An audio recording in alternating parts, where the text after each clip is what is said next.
자, 오늘 살펴볼 기업은 바로 SBB테크입니다. 이 회사가 뭘 하냐면요. 정밀 감속기라는 로봇의 핵심 부품 있죠. 이걸 완전히 국산화해서 글로벌 로봇 시장의 공급망 판도를 바꾸려는 아주 야심찬 한국 기업입니다. 네, 그럼 어떤 순서로 살펴볼지 한번 보시죠. 먼저 이 로봇 시장에 어떤 점 숨겨진 문제가 있는지부터 알아볼 거고요. 그리고 이 문제를 SBB테크가 어떻게 풀어내는지 그 해결책을 보고 당연히 핵심 제품이랑 경쟁력도 뜯어봐야겠죠. 마지막으로 이 회사가 언제쯤 돈을 벌기 시작할지 흑자 전환 계획까지 쭉 훑어보겠습니다. 자, 그럼 첫 번째 이야기부터 시작해 볼게요. 요즘 로봇 산업 정말 대단하잖아요? 근데 이 화려한 성장 뒤에 아주 치명적인 약점이 하나 숨어 있습니다. 바로 모든 로봇의 움직임이 딱 하나의 부품에 달려 있다는 사실이에요. SBB테크라는 회사의 가치를 제대로 알려면 먼저 이 질문에 답을 해야 합니다. 로봇이 수많은 부품으로 만들어지잖아요.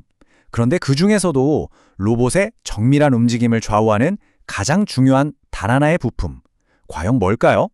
네, 정답은 바로 이겁니다. 하모닉 감속기. 이름이 좀 어렵죠? 쉽게 말해서 로봇의 관절이라고 생각하시면 돼요. 팔꿈치나 손목처럼요. 이게 있어야 로봇이 아주 섬세하고 정밀한 작업을 할 수 있게 되는 거죠. 정말 핵심 중의 핵심입니다. 그런데 정말 놀라운 건요. 이 중요한 부품 시장을 보세요. 지금까지 거의 70% 이상을 소수의 일본 기업들이 완전히 독점해왔다는 겁니다. 이건 전 세계 로봇 만드는 회사들 입장에서는 엄청난 리스크예요. 부품 공급이 불안정해질 수 있으니까요. 바로 이 독점 구조, 이 지점에서 새로운 기회가 열리는 겁니다. 네, 바로 이 글로벌 공급망의 숨통을 틔워주기 위해 등장한 해결사, 국내 챔피언이 있습니다. 두 번째 섹션에서는 바로 오늘의 주인공, 한국의 해결책, SBB테크에 대해 본격적으로 알아보겠습니다. SBB테크는 2018년에 송양그룹에 인수되면서 본격적으로 날개를 달기 시작하는데요. 수십 년 동안 일본에 의존해왔던 이 기술의 고리를 끊어내겠다, 이걸 목표로 기술 국산화에 모든 걸 쏟아붓습니다.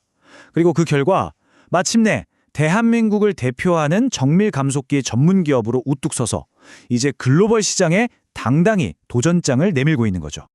자, 그럼 투자자 입장에서 가장 궁금한 거죠. 이 회사는 대체 뭘 팔아서 돈을 버는가? SBB테크의 사업 포트폴리오를 보면요. 아주 명확한 성장 전략이 보이는 세 개의 기둥이 있습니다. 바로 이 그림이 그 전략을 한눈에 보여주는데요. 정말 기가 막힙니다. 보세요. 가장 기초가 되는 베어링 기술에서 시작해서요. 이걸 바탕으로 핵심 기술인 정밀 감속기를 만들고 마지막으로는 이걸 모터랑 합쳐서 하나의 완제품, 즉 스마트 액추에이터로 사업을 확장해 나가는 겁니다. 단계별로 착착 진행되는 거죠. 현재 이 회사의 안정적인 현금 창출원, 그러니까 캐시카우는요. 반도체 웨이퍼 옮기는 장비에 들어가는 특수 베어링입니다. 하지만 투자자로서 우리가 정말 주목해야 할 부분은 바로 미래 성장 동력이에요. 로봇이나 방산 분야에 들어가는 고부가 가치 제품, 바로 정밀 감속기랑 스마트 액추에이터입니다. 특히 이 스마트 액추에이터는요. 감속기랑 모터를 아예 하나로 합쳐서 고객사들이 로봇 만들 때 개발 기간을 확 줄여주는 그야말로 차세대 솔루션이거든요. 회사의 무게 중심이 바로 이쪽으로 빠르게 옮겨가고 있다는 점, 이게 핵심입니다.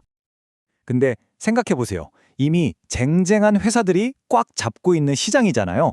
여기서 살아남으려면 뭔가 확실한 한 방이 있어야겠죠.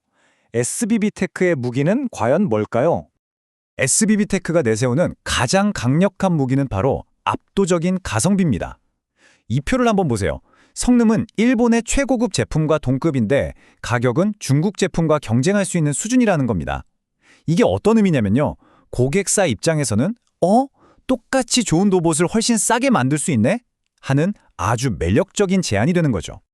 물론 이게 단순히 싸게만 만든다는 얘기는 절대 아닙니다. 이게 가능한 이유는요. 베어링 제조 기술부터 기어의 이빨 모양을 설계하는 독자적인 기술까지 핵심 기술에 대한 특허, 즉 지적 재산권을 다 가지고 있기 때문이에요. 덕분에 고객이 우리는 이런 사양에 필요해요 라고 하면 완벽하게 맞춤 제작까지 해줄 수 있는 거죠. 이게 진짜 기술력입니다. 자, 이렇게 강력한 기술력과 가격 경쟁력을 가지고 있다면 미래가 기대될 수밖에 없겠죠.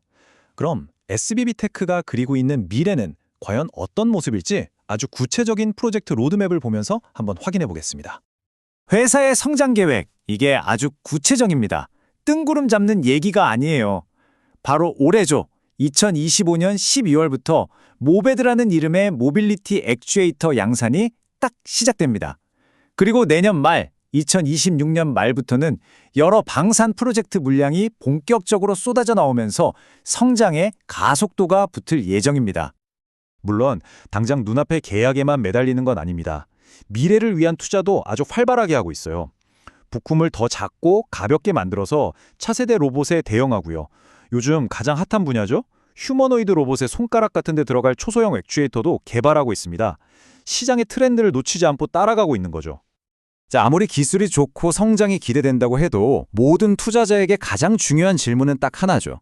그래서 도대체 언제부터 돈을 버는데 이 기술이 언제쯤 실질적인 이익으로 연결되느냐 하는 겁니다. SBB테크도 이 점을 아주 잘 알고 있습니다. 기술력을 증명하는 단계를 넘어서 이제는 재무 성과, 숫자로 보여줘야 할 때라는 걸요. 그래서 회사가 흑자 전환의 원년으로 못 박은 해가 있습니다. 바로 2027년입니다. 그럼 2027년에 어떻게 흑자를 낼 거냐? 그 계획의 중심에는 세 가지 핵심 동력이 있습니다. 아까 말씀드린 대규모 모빌리티 액추에이터 계약, 그리고 줄줄이 예정된 방산 프로젝트들, 마지막으로 회사의 기반을 든든하게 받쳐주는 반도체 베어링 사업의 회복, 이 세 가지가 맞물리면서 흑자 전환을 이끌어낼 거라는 계산입니다. 이 2027년 목표가 그냥 희망 회로가 아니라는 걸 보여주는 증거가 있습니다. 바로 이미 시작된 뚜렷한 실적 회복세예요. 지난 3년간 반도체 업황이 정말 안 좋았잖아요. 거기서 벗어나면서 회사의 기본 사업 매출이 이미 강력하게 반등하고 있다는 겁니다. 바닥을 찍고 올라오고 있다는 거죠. 자, 이제 결론을 내리기 전에 아주 중요한 말씀을 드려야 하겠습니다. 오늘 이 분석 내용은 특정 종목을 추천하기 위한 것이 절대 아닙니다. 따라서 여러분의 투자 판단을 위한 직접적인 근거 자료로 사용되기에는 적합하지 않을 수 있습니다. 모든 투자의 최종 판단과 책임은 투자자 본인에게 있다는 점 반드시 기억해 주시기 바랍니다. 자, 정리해 보겠습니다. SBB테크는 로봇 공급망의 가장 아픈 손가락, 바로 그 핵심 약점을 정면으로 파고들어서 거대한 산업 트렌드의 한가운데 섰습니다. 이제 우리에게 남은 질문은 이것 하나입니다. 과연 SBB테크는 일본 기업들이 수십 년간 굳건히 지켜온 이 시장의 판도를 완전히 뒤집는 진정한 게임 체인저가 될 수 있을까요? 앞으로가 정말 주목됩니다.